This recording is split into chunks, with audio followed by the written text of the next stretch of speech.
Hello and welcome back to My Father Before Me, a regular segment where we bring together nerds from different generations to discuss the movies that made us who we are and defined the culture. I'm Brennan Sem for the New Wave Nerds. Joining me as usual is my father and the perennial nerd, Tory Sem. How are you doing today, Dad? I'm still feeling perennial. Still everlasting. That's right. Well, what are we going to be discussing today? Well, I don't know what kind of definition you got on the camera, but astute viewers may notice this a little injury here. So this weekend I was doing my job as a helicopter pilot for the cops. And as you know, in 2019, there are lots of food riots because I guess everybody's starved for everything except entertainment on TV. It's a pretty bad year. It was. Now, they ordered me to fire on this riot, and I didn't want to do it. So they wrongfully framed me for this. How dare they? I know. After 18 months in prison, I escaped, and I was on the run with this lady I kidnapped until I was captured. Now, they gave me an opportunity because of my physique. They chose me to be on this show. You're quite the athletic specimen. That's right. And win my freedom, although I guess nobody has ever done it, or that's debatable. But, with a few good one-liners and my physique, again, of course, I was able to survive. Yep, and everybody started, that one old lady really liked me. And then when they thought I was dead, because of deepfake technology, which was kind of prescient, I found the underground and we stopped it all. So wow, good for you. That's right. The show that I was in was called The Running Man. I hear it's America's top game show. That's right. That's right. For years now. That's right. Yeah, The Running Man. From '87? I think it was Schwarzenegger movie, of course. We did Conan. Yes. So we have to do some more Running Man, or more Schwarzenegger shows. Yes, I've been hankering for some Arnie.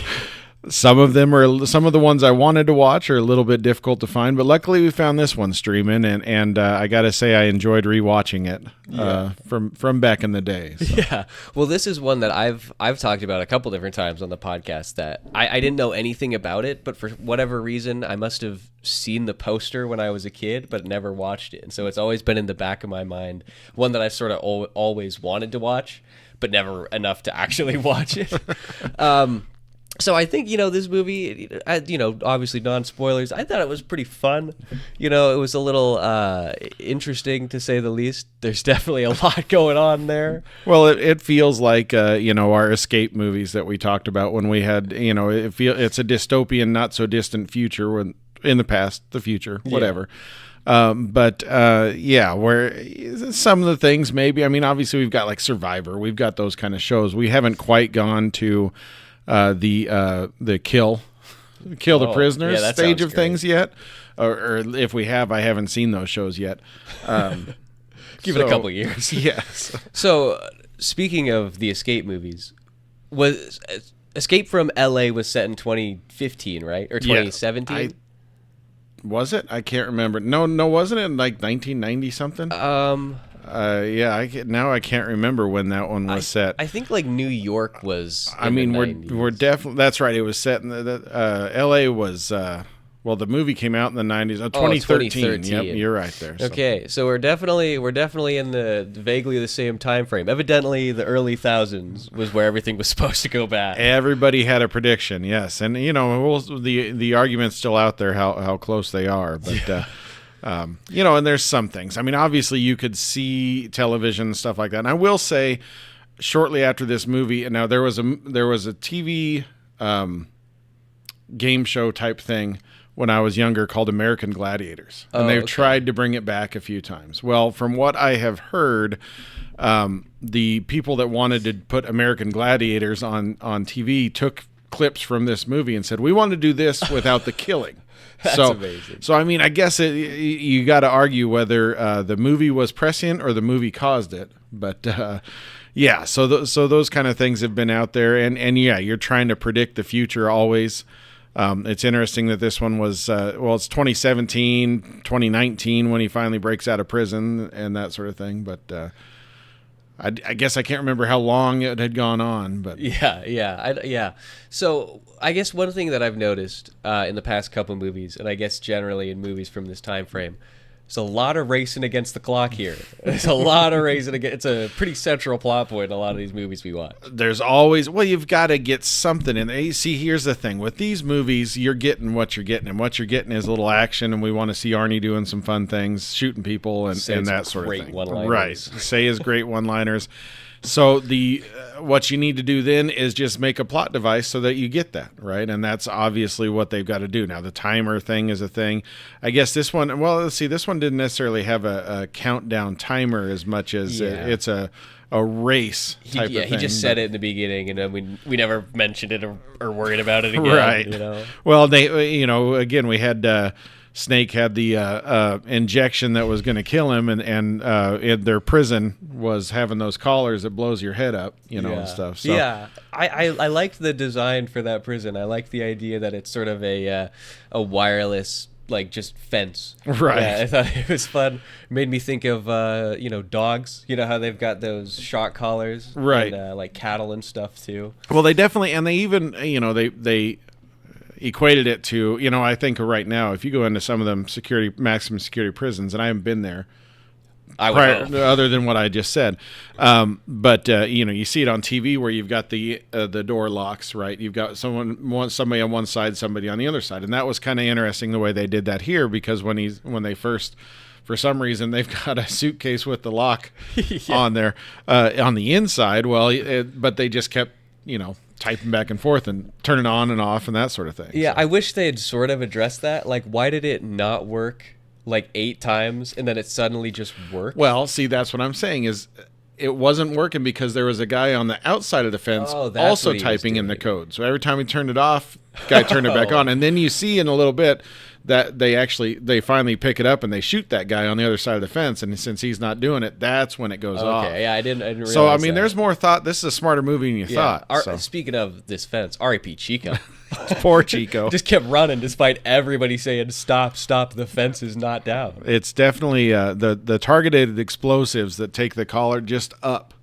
Definitely, it's interesting how in the future we can be that precise with our neck explosives. And I loved that scene where his head actually blows up. He was so far away. It was so funny. Oh, yeah. It looked so bad. I was like, we need to see more of this right now. So we just started, for the fun of it, rewatching Scrubs. And I think like 2 or 3 episodes in, JD's head actually blows up, and it was just about the same effect. So that's funny. It's funny that you mentioned Scrubs. Like either yesterday or 2 days ago, for whatever reason, it just popped into my head, and so I was listening to Overkill by Colin. Oh yeah, that's what I always remember too. That's a good episode. Man, I should probably revisit that show. It's worth it. It's on Peacock. So. Okay, cool. I remember not liking it when I was a kid, but that's just because Brady really liked it, and so he would always want to watch it. And so, on principle, I had to enjoy It's it. definitely, it's one of those that I think the reason it lasted as long as it did is because it's also smart. It's not just a stupid comedy, so it was worth it. Yeah. So on Running Man, yes. One thing that I'll say about the actual game show itself. Actually, first, before I get into that, I just want to say, shout out to Richard Dawson. Yes. What an amazing job. He really did that perfectly. Some people, and I think it mentioned this in the trivia or somewhere, some people mentioned that maybe this was a little bit closer to Richard Dawson, how he was on Family Feud, than he wants to admit. But. Yeah. He had just such great line delivery. Oh, yeah. And I enjoyed, when in the beginning, when Arnold is first sent out into... do they even have a name for it? Like the arena or whatever? I can't remember what they called it. They said something like it was from the 97 the 97 earthquake or something like that. So I mean that's why it was so what it was. Okay. So I think it was just an area of the city that was still devastated. I missed that too, so I'm glad there was a little bit of an explanation. I mean, did you watch the show? I guess not. But I really liked when he's sending Arnold back, and we get and we get the one of the most iconic movie lines ever, where he's like, "I'll be back," and Richard Dawson just looks at him and goes, "Only in a rerun." Yeah, see, it's finally good. He's been using that line. Of course, that's his catchphrase ever since Terminator, and being able to use that, and then having somebody come back it is a great one-liner back, you know, and stuff. Yeah. This movie was definitely filled with it was a mixed bag of one-liners. Some of them were really good and really made me laugh, and some of them were just not it at all.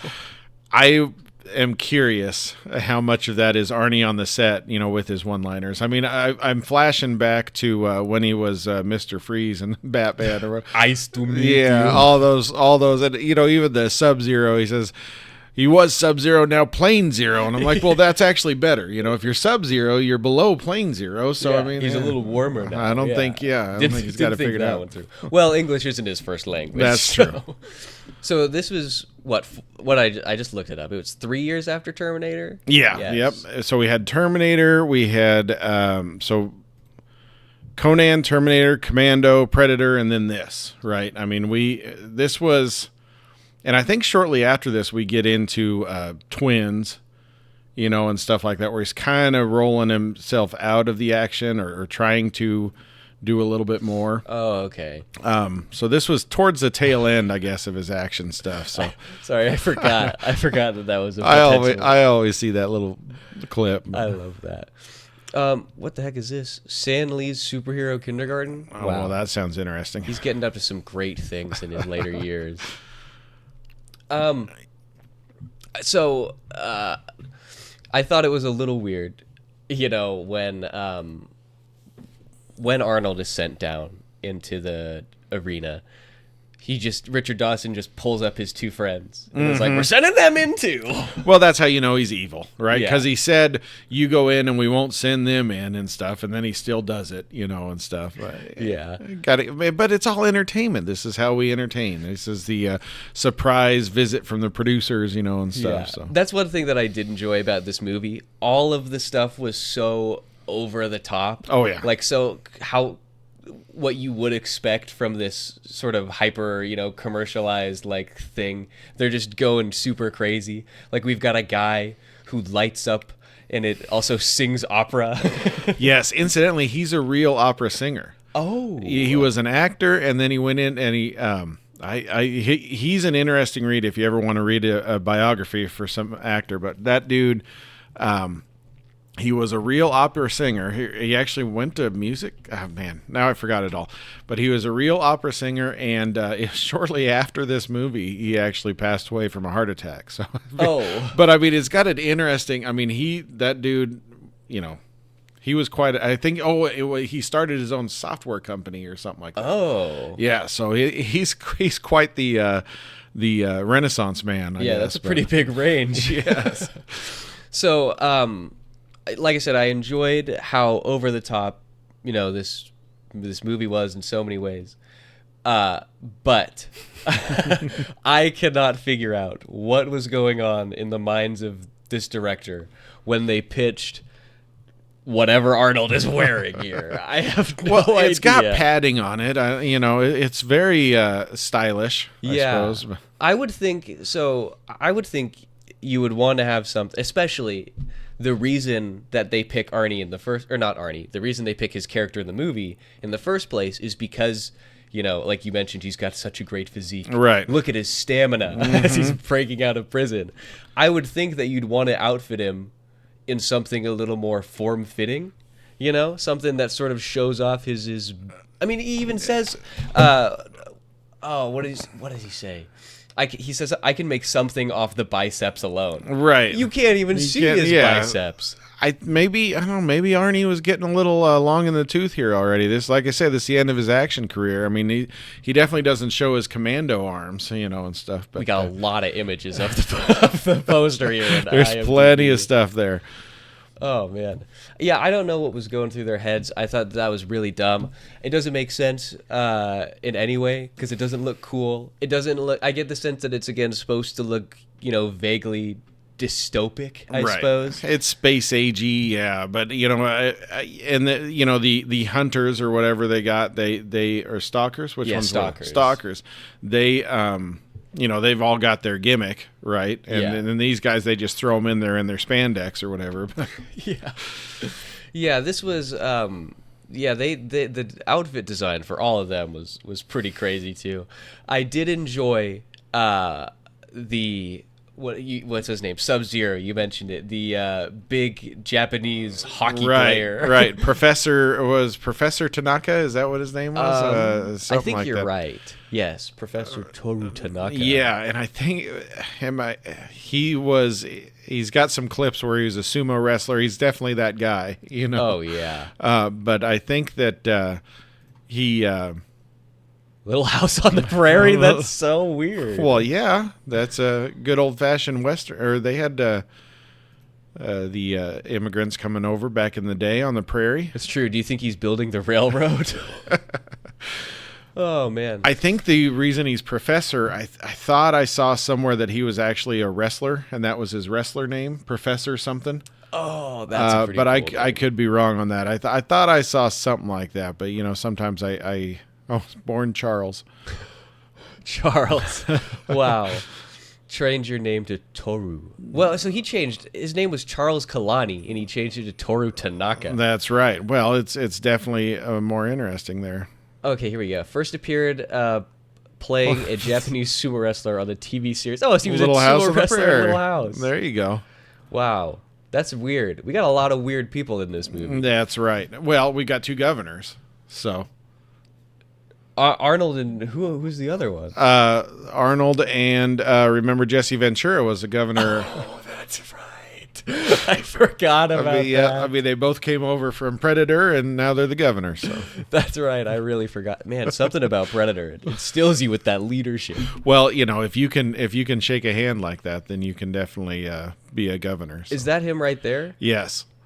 Who did he play in this? He was he was Jesse Ventura with a gun. So I don't think the Predator people were really working on a. I remember him yeah, now. yeah. Man, what a good movie. I should definitely rewatch this. It's a classic. Oh, yeah. So, okay, Running Man. And I think, 'cause while we're talking Predator, I think the female, and I forgot her name already, Maria. Amber was her character's name. I think she was actually in Predator too. Was so she there you go. go. So we've got all kinds of connections. Oh, Yep. yeah, she was. Yeah. Leona Cantrell. Her, I don't know if it was the acting or the accent, but they did not match up. And so for a lot of the times, I was like, what? Well, in the future, everybody's accents change. Yeah. So, I mean, yeah. it's a dystopian future with weird accents. So. Yeah. I did like her. I thought she was funny in a lot of the cases. I thought she had some good chemistry with Arnold. Right. Especially in the beginning, you know, where he's basically kidnapped her and tied her up to a bench press or Right, something. yeah. I thought that was some really fun. And there was some good one-liners there. You know, Arnold's like, she says something like, "How do you expect me to do that?" And he says, "I'm going to say please." Yeah. And then he lifts it and breaks it out of the floor. But Yeah, that was intense. He's definitely kind of strong. It was bolted in there to like hard wood. oh yeah, I saw. Yeah, that was intense. There was like, apart from the criticism, there were some parts of her character that I did enjoy. Like I said, the chemistry with Arnold, and I also liked when her and Weiss are down on, I guess, what are they getting, the uplink code? Right, and conveniently he made sure she remembered the numbers so he could die. Yes, of course. Well, and I don't know how she could remember him. She wasn't paying attention. I know. She was looking away the whole time. Obviously, she's got some weird numbers head or something. I don't know. she's never mind. That was Yeah. going to be really weak.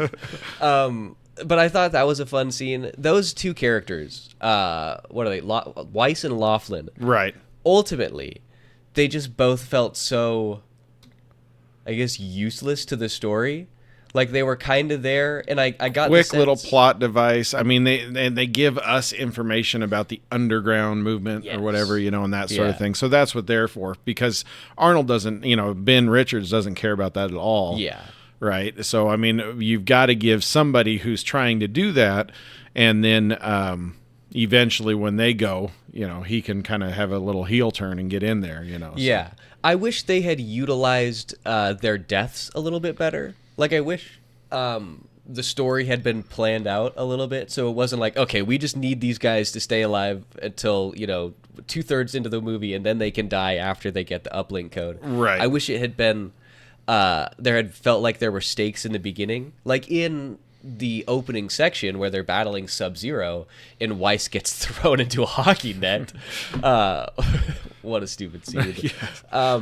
Like you would expect there to be like something that happens there to be some kind of consequences, but he's I wondered just chilling. the hockey. Yeah, I thought maybe okay, it's going to start squeezing him or something. Yeah, the hockey net was nothing. But then again, we don't want him to die. Then, right? Yeah. It's the old what do they call it when they fridge someone? Right. The only reason they're brought in is to die. Yeah. Now, Laughlin for sure. The Weiss or whatever, he was able to actually get the code. You know, he had somewhat of a purpose for being there. But yeah, Laughlin, he's just there to say some lines and then get killed. Yeah, you know? yeah, he's just there at the end to be like, I don't want to be the only asshole in heaven. That's right. But what a sick line to say right before you die. At least he's got it. Yeah, yeah, he knows his place in the world. I do also wish that the movie had spent, again, what we always talk about, or what I always talk about with these movies, is I wish they'd spent a little bit more time on the backstory and building up the universe. I wish we'd gotten to see a little bit more of the underground before, you know, the end. Right. And, it's convenient that the underground is in the arena. Yeah. You know, that seemed a little odd to me. Now, I can kind of gather, you know, obviously it's super cool or it's great that they can get at the transmission stuff because it's all in the arena and all closed circuit or whatever. So now they can finally get in there and do that. But it's like if they're really hiding in the arena that long, haven't they figured that out by now? I mean, how many times between games could they just not wander around the arena? Yeah, well, and how have the Stalkers not found him yet? Right. Because there's a scene where. I think it's Weiss. It could be Laughlin, but I'm pretty sure it's Weiss where he says, we can't go back there because we'll lead them there. Like, how do you lead them there? Like, I don't understand. How do they not sweep the whole area? Like, how? I don't know. It didn't make any sense. I think there had to be some. They had to figure out a way that they actually got out.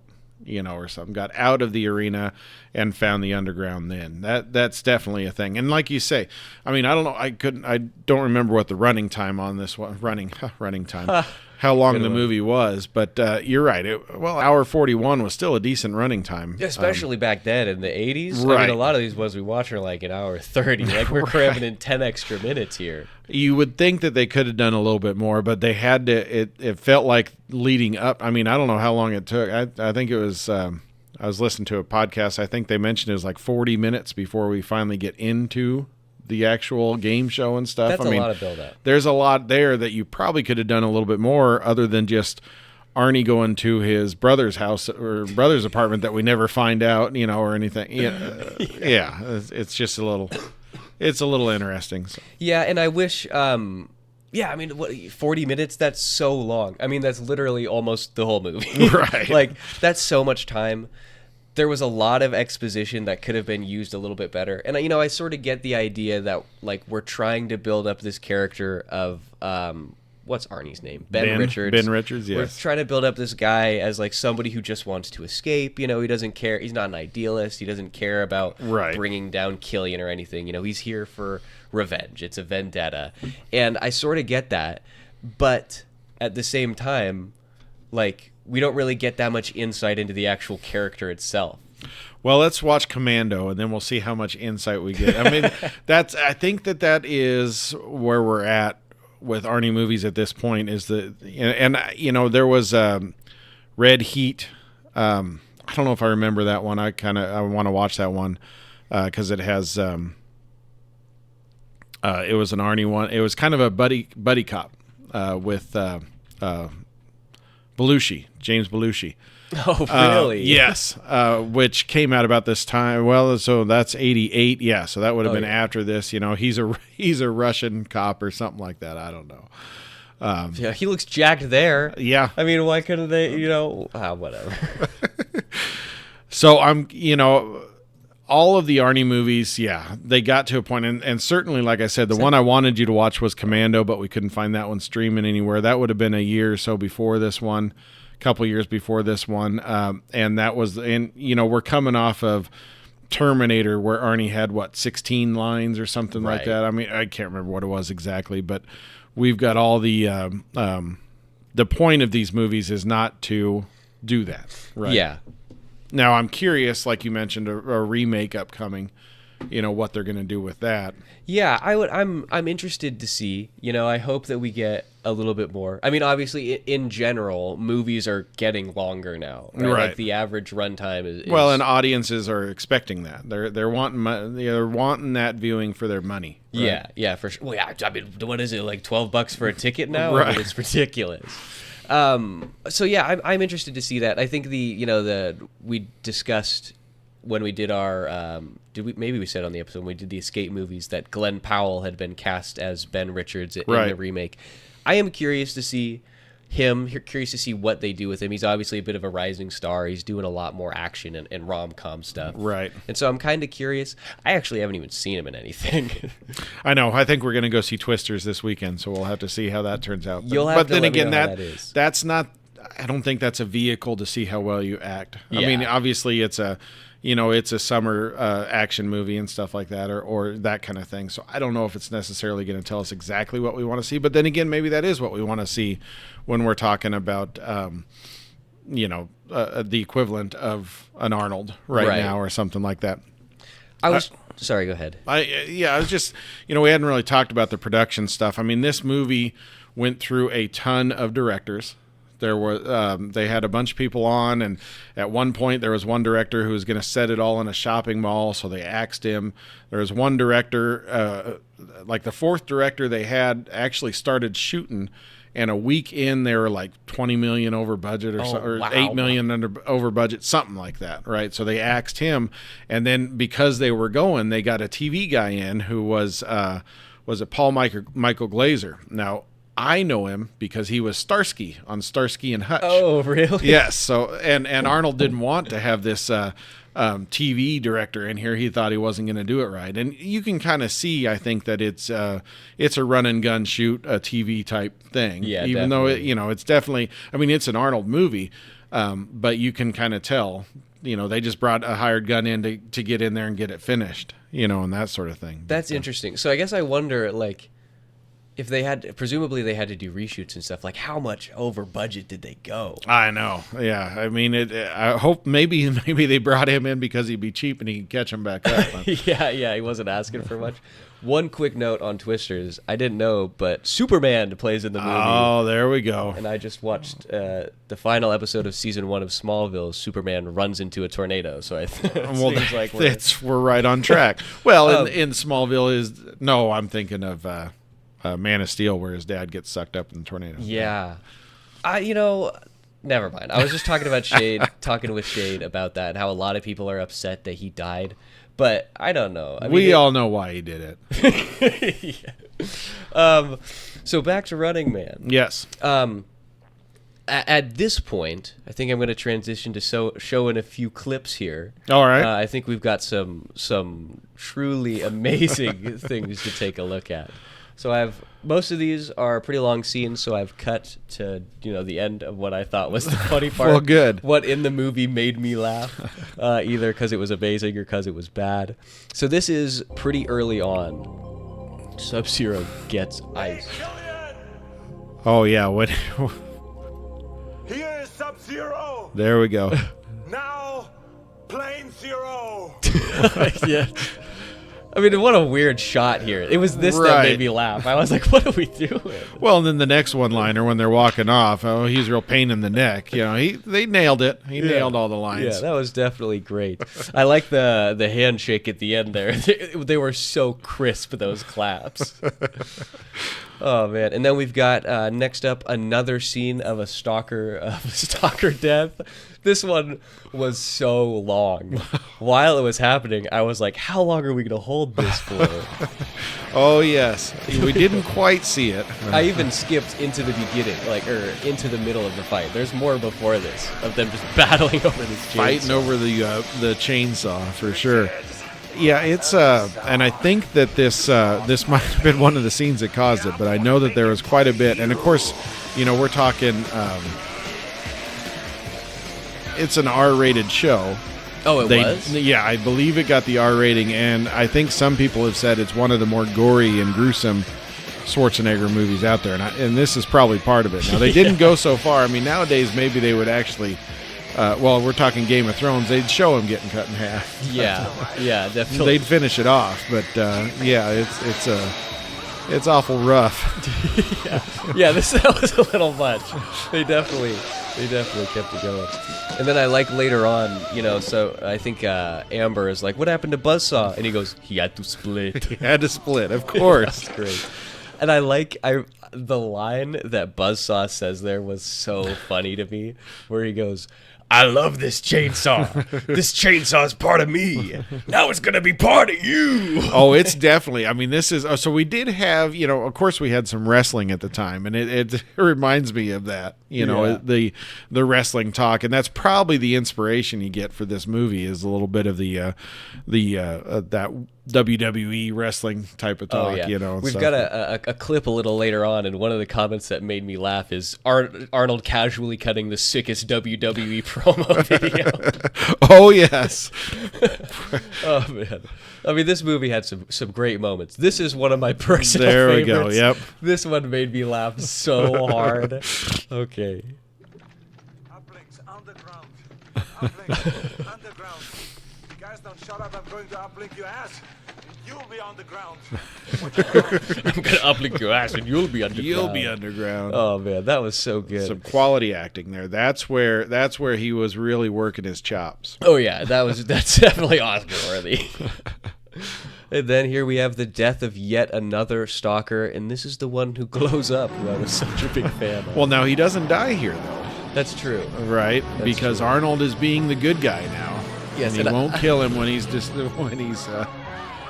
defeated, I guess. Yeah. And I love that they got Flight of the Valkyries playing in the background here. It doesn't work at all. No. Well, he's an opera guy. And incidentally, I think they actually said on something I saw that wasn't originally part of the plan, but when they hired that actor and somebody said, "Oh yeah, he's an opera singer," they got that part in there, Well, so here's my thing with this guy. He's got too many gimmicks. I mean, you're lighting up, you're using lightning bolts, Christmas tree, yeah. and you're singing opera. You got too many things. And you got a cool car. Which vaguely looks like a DeLorean. Doesn't know. I don't know if he's quite ready to drive just there. But. Yeah, I mean, that was just terrible. I mean, he just ran right into the rocks. And, one thing I noticed, he says it, and I think later, what's his name, Fireball, when he's in there getting ready to die, they always kept saying, "Cut to commercial." It's like, well, that's not what this show is. I love that part. Did they think if they cut to commercial, they live? Yeah. Well, I like this because he's like, cut to commercial. I'm out of electricity. Oh, man. Now, there is towards the end, when he comes back, spoiler alert. Yeah. I don't know if you got that clip. And he's going after her, and she kills him with the sprinklers, right? Yeah. His pants are down.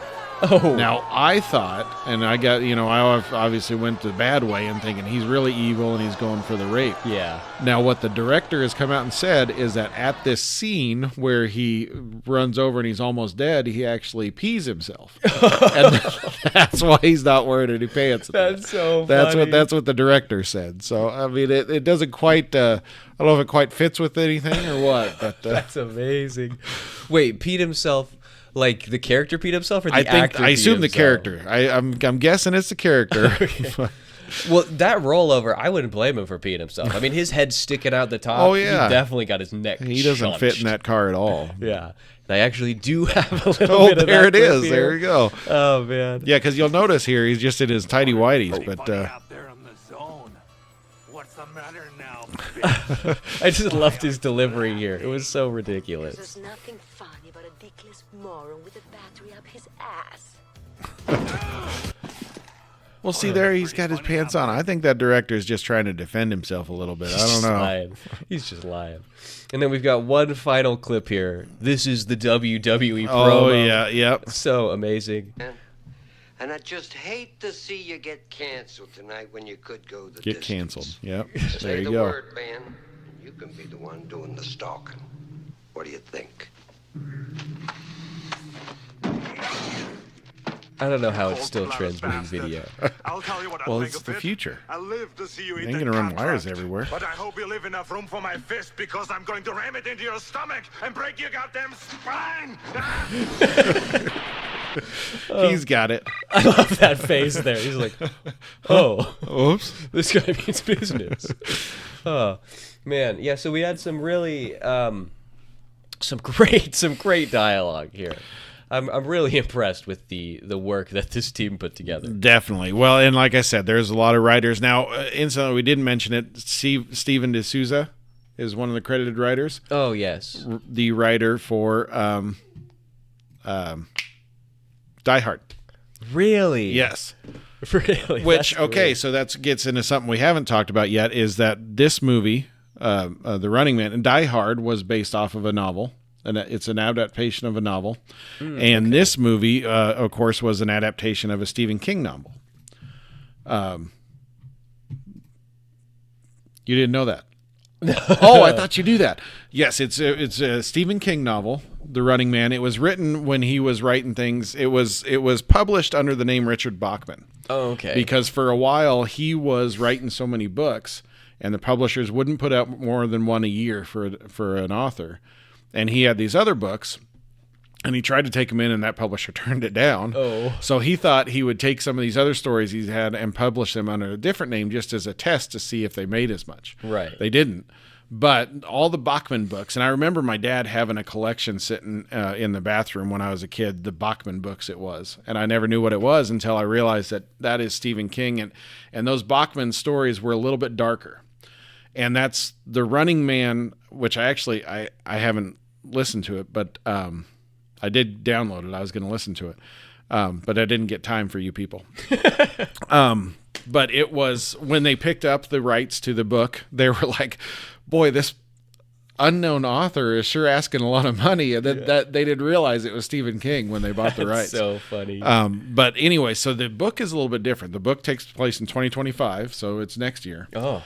And it is Richard, the main guy, is not a criminal. He is his daughter's sick, his wife is sick, and he's a sickly man because they're all starving, and he goes on this game show because if you win the game show, you get like $1 billion or something like that.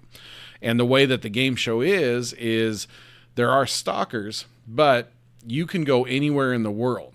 Oh. And it gets the crowd involved. So it's kind of like a crowdsourcing. So you get like an award if you happen to see him and you report it in and stuff like that. Oh, interesting. So, and if you live for like a year or something like that, because the stalkers are looking for you, then you get like your $1 billion. Of course, nobody's ever won it or something like that. Well, but a year's I wonder, a long time. I know, it's something like that. So you can go anywhere in the world and stuff like that. But like I said, it's kind of interesting because it's such a, it's a popular thing, and everybody's watching, and everybody's trying to find them, and stuff. And they said in the you have to send in a tape every day just to prove that you're still alive or something like that. Of course, now, so that's why when we're talking about the adaptation, I'm wondering if they're going to go back more to the book or if they're going to remake this movie, because this movie is a whole lot different. Yeah. So I'm kind of curious on that.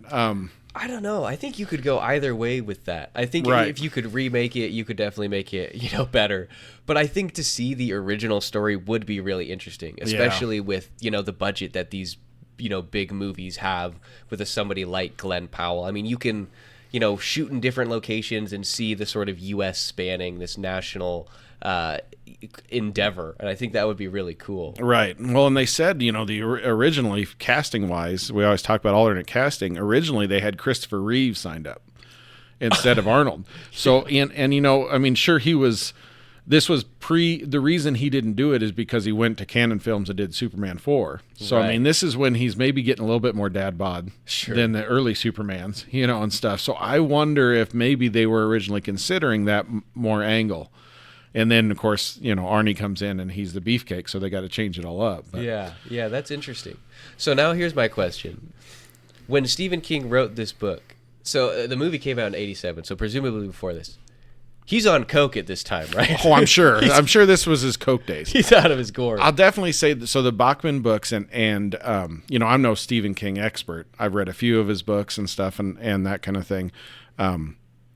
But from what I've heard, his Bachman stories, and I have listened to people talking about The Running Man and how it ends, which I won't spoil, but they're definitely a lot darker. It's a space spider. Yeah. I don't know if there's any space spiders in this one. But it's pretty good. I mean, it's interesting, and it made me want to listen to it just to see what it is. And I am kind of curious if there's if the remake in the works is going to follow that a little bit more. I'll be looking a little bit more at that one. But yeah, that's one that I definitely, considering the stories are so different, that's definitely one that I'd want to read at some point. Mm-hmm.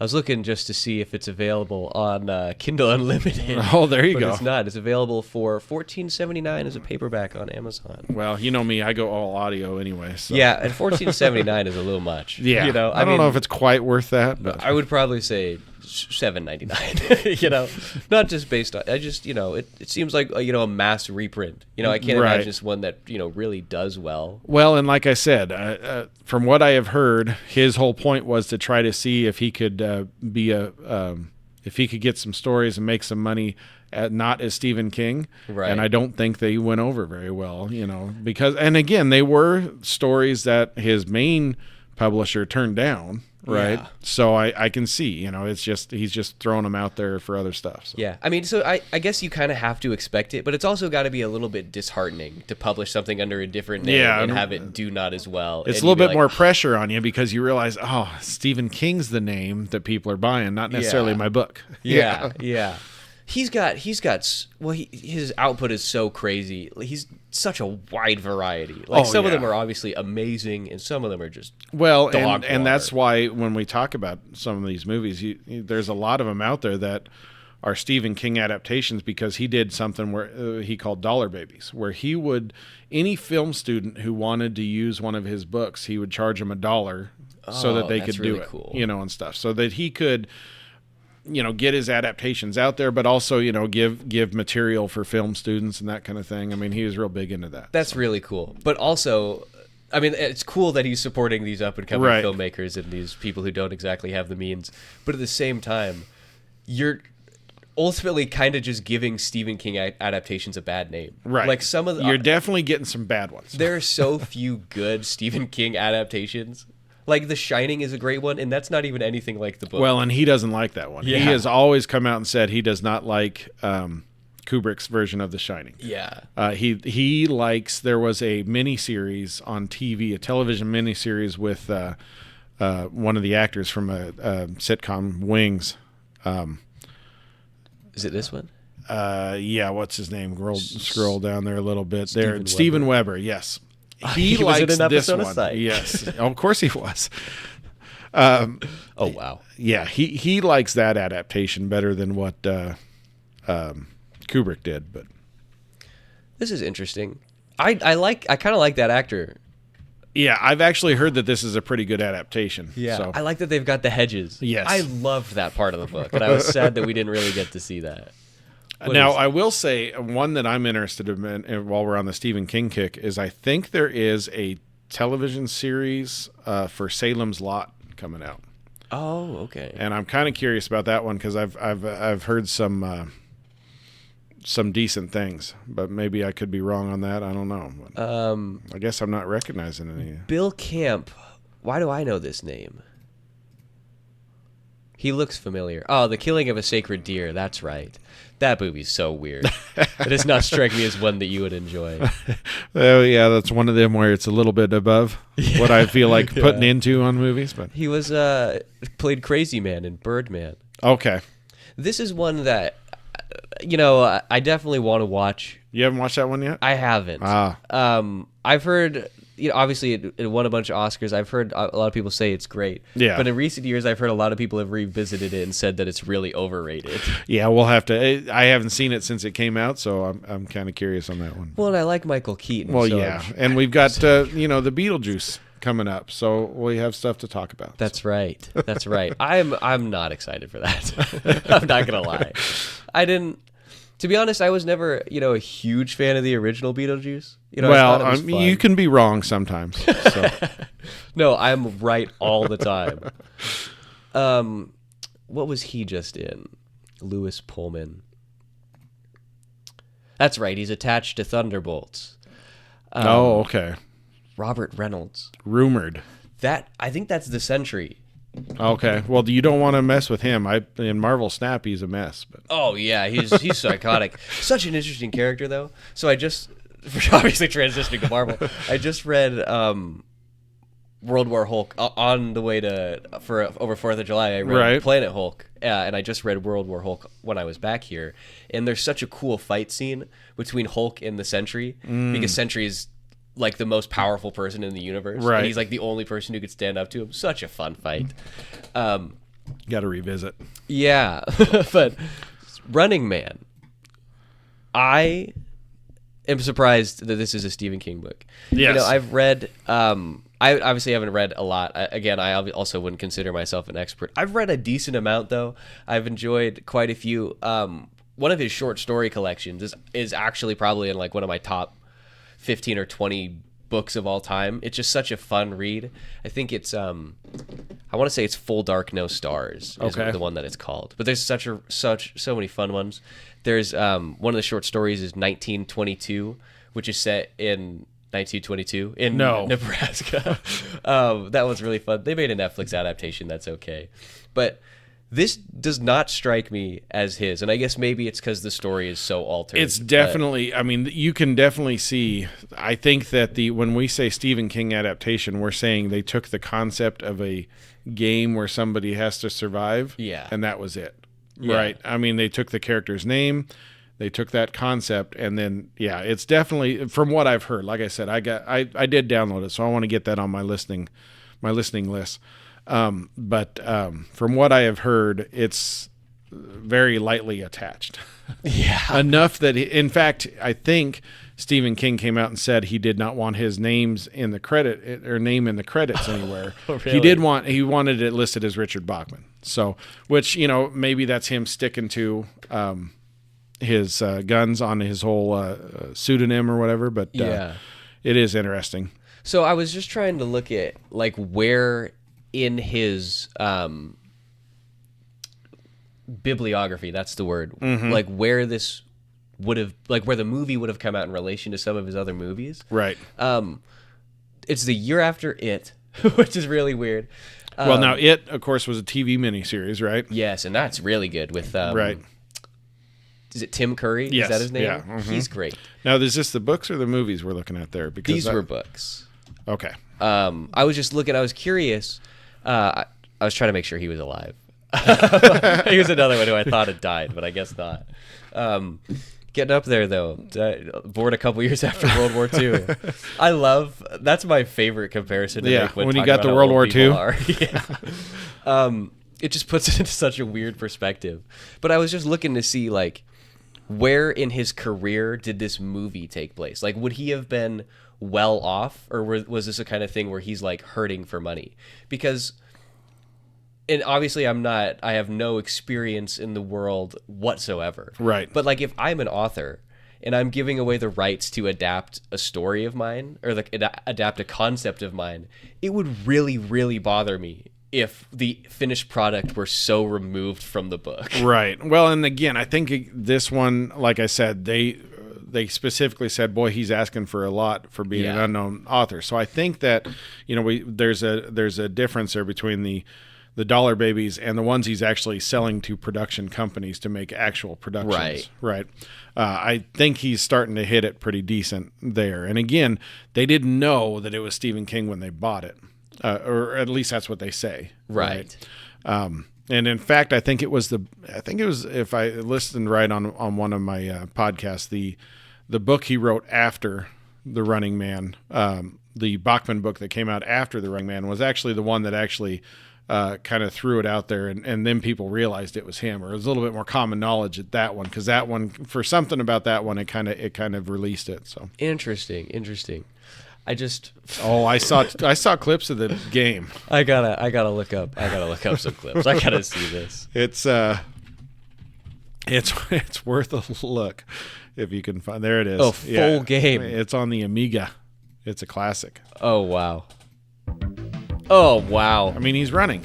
He is definitely running. And one of the things I saw is he kicks a lot of dogs in the game. The little clip I saw, it was nothing but kicking dogs. But That's so funny. Well, at least he's wearing the outfit. You know, they stuck to it. they made it true. I love the way he jumps. Well, he jumps like a big Arnie. Yeah. He crouches down so far. Wow. Okay, so speaking of animations and there you stuff. go. Oh, here's Sub-Zero. Yeah, it is. Is he actually? Oh, man. Sub-Zero's not it. Oh, the dog got it. No. Oh, wow. We gotta play this. We gotta play We this. need an Amiga emulator. But. Wow. I forgot what I was gonna say. So I lost it. So I Well, guess, a couple notes that I made. A couple interesting notes. We had, the dance scene, which went on quite a while. Oh yeah, we got a couple dance scenes. Right, the choreographed dance scene, all choreographed by Paula Abdul. Oh. It was shortly after this where she'd have her. She'd finally get on the pop charts, but of course she was a choreographer for Prince, and stuff. That she was a Laker girl, and that's how she got her start. I didn't know she was a Laker girl. Yep. Maybe she was a backup singer too. I can't remember, but I know she did some stuff with Prince before she really took off. But for some reason, I thought she died too. Who? I mean, I know we're all getting old, but we're not all dying yet. She's not even that old. She's only 62. But somebody had died. Some famous singer had just died last year. Are we talking about from Thunderdome? Tina Turner? Is that who you're thinking of? Well, we Tina discussed Turner. her already. Yes. Yeah. Wow. Anyways, I'm not very Speaking familiar of with musical artists, did you notice who the leader of the Resistance was? No. Mick Fleetwood from Fleetwood Mac. Really? And his little assistant dude, they named him Stevie. So for Stevie Nicks, of That's course. hilarious. But yeah, Mick Fleetwood, which it kind of starts a history because at one point there was Kevin Costner's film The Postman Oh, okay. has Tom Petty Really? playing himself. They never really say, and they don't do that in the movie either. In this movie, the character's name is Mick, and he's Mick Fleetwood. And at one point he says, "Oh, you're the guy who made me, go underground and stop and killed all my songs." So I think what they're trying to say is it's actually Mick Fleetwood in the future. Oh, that's saving the world. So. That's hilarious. I have to watch this. The description of this is so amazing. I'm surprised you haven't. A yet. nameless drifter dons a postman's uniform and a bag of mail as he begins a quest to inspire hope to the survivors living in post-apocalyptic America. It's a Kevin Costner directed film, and nobody will tell him no. That's why it's 3 hours, I think. It's what? Yeah. Yep. 2 hours, 57 minutes. Oh, in 97? That's ridiculous. Yeah. That was back when 3 hours wasn't fun. Yeah. Have you seen much of his director stuff? Well, Dances with Wolves, of course. He won a bunch for that. So, I mean, that's... I think that's why nobody will tell him no. Yeah. Right? Didn't that one win? I think that one won some awards. And I've seen that one. I enjoyed it, and stuff. But again, it was, it's a long one. 7. Oh, yeah. 3-1. Yeah, he's definitely got a thing. I didn't realize that this Horizon, an American Saga, I didn't realize that was going to be a trilogy. Oh. That's much. I'm kind of interested in seeing this just because... Well, I am too. We've been watching that Yellowstone. Right. My wife's been watching it. She's watched it all, and I've caught some of it. I haven't got around. I want to do a full watch because we've watched some of the spin-off shows, and they're pretty good. But I've never watched the main one all the way through. So that's on my list, even though that makes me sound like an old guy, I think. But yeah, those are ones that I've heard a lot of good things about. I like Kevin Costner. Of course, I always have for all the stuff that he's done. But and of course, I've enjoyed Yellowstone and this Horizon. It kind of talks. It kind of makes me think of what Tom Hanks was doing for a while there. Like he had Apollo 13. And then he went to HBO and did a series that was real good, From the Earth to the Moon. So exploring the space program and that sort of thing. Interesting. And then he had when he was in Band of Brothers, or not when he was in Saving Private Ryan, Then he goes on and does a series on HBO called Band of Brothers, which does real good, and stuff. So it's like these actors that you like, they're the ones that I like when they do that kind of thing, is you can tell that they enjoy what they're doing and they really get into the topic. And because they've got the money and the connections and stuff, then they can go out and do more with it, and stuff. Yeah, they can get good people attached right. to it. So I'm kind of wondering if that's what the Horizon thing from Kevin Costner is he's done this Yellowstone thing so much, so it's kind of a Western, even though it's modern times. I'm wondering if he's doing that kind of thing, right? He's just, here's another story that I've gotten to, because I know all this stuff, and that kind of thing. So yeah, that's interesting. I'll definitely have to keep an eye out for that one for when it finally comes in theaters, because I know it got a standing O at, I think it was Cannes. Well, I think that Horizon's already been out, hasn't it? Oh, has it? I thought I saw it listed when we were trying to figure out a movie to go watch, and we didn't get around to seeing it. So I guess, yeah, Cannes was a while ago. I thought it was, but maybe it was a limited release, and it'll pop up in only in wide theaters. Release at some point. But let's see, IMDb does have like the actual release date somewhere on here, doesn't it? Oh, did I see it go up? May no. Oh, here we go. June 28th. Yep, Oh, so it's so out. it has been out, Oh, it's so. July. Never mind. That was stupid. I'm all discombobulated. That's all right. I Well, can't and think that very was well. we had 4th of July, so there you go. We're all screwed up there. My nose is very stuffed. My brain's not getting enough oxygen. But any final thoughts on The Running Man? It's worth a watch. I'm hoping that we get to some of the here's the thing, when we get to some of the other Schwarzenegger movies around that time, you're going to see the same stuff. Right. It's indicative of what he was doing at that time. Again, I go to Commando. I wanted to do that one first, but we couldn't find it. But it is kind of similar. Predator, Predator was cool, but it's the same thing. It's big beefcakes shooting things, and that sort of thing. So, so it's worth a watch just to get that, just to, again, be in that era and see. I mean, obviously Schwarzenegger's been in the zeitgeist he still is, right? Yeah. I mean, we got Expendables and stuff where he's doing that stuff.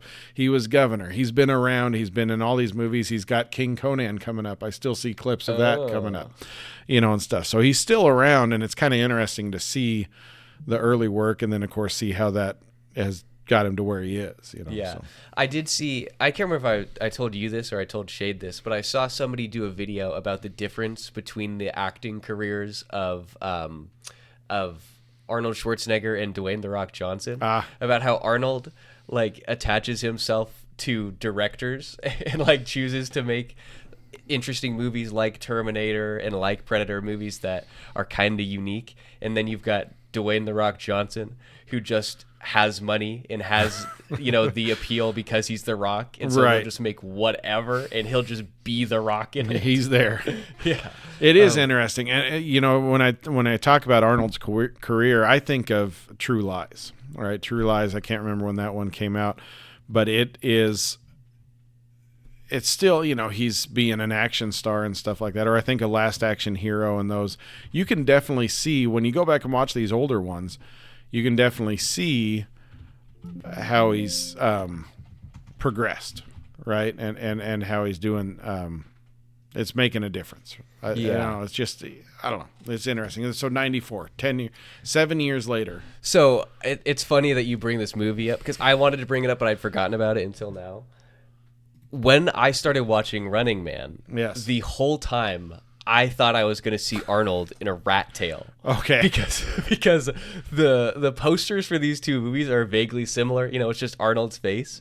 And I had never looked closely at this. I just seen it in passing. And I thought this shade of black, I thought that was a rat tail. Thought he had the what are we doing here? Where's his hair? So I was really disappointed right at the beginning. Well, then I can see where that would color your choices. But I mean, here's another one. We're talking about directors. This is James Cameron. I didn't realize that. Mm-hmm. Well, and of course he had Cameron was Terminator. Mm-hmm. Yeah, and Terminator 2, of course, is where you really see Arnold going nuts, right? Yes, but at the height of his powers, right? So I mean, it's just interesting. It's always fun to go back and watch these ones. And again, this is one. So it came out. I would have been 12 when Running Man came out, so I can't remember if I actually saw as much as we think. I mean, this one, it's as far, even though they said at the time it was too gruesome and bloody, it seems kind of tame. Yeah, you definitely. know. I don't know. It's one from my childhood again, which is the point of all this. But it's just fun to see.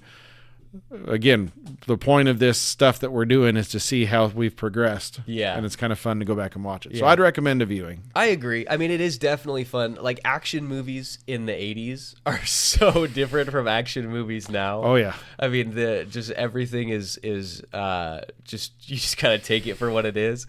And that's really fun sometimes. You know, I'm the type of person I like to, obviously, as evidence from this, I like to focus in and hone in on the things of like, well, why is this person doing this? How did we get here? Right. Where's the backstory? Give me more. And so it's definitely fun to watch these movies where when they made it, they were just like, backstory? Never heard of him.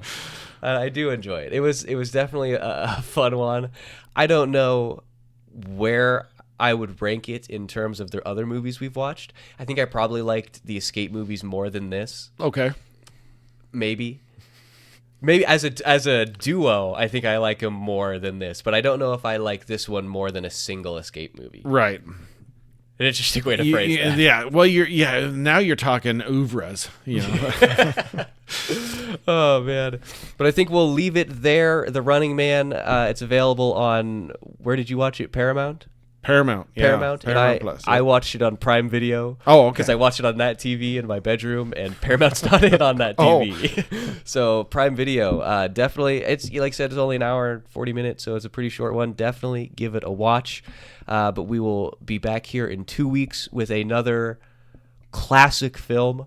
I was going to say another Arnold movie, but I don't know. We got to figure that out. Yeah. We got some time. But we'll be back, and we will see you guys then.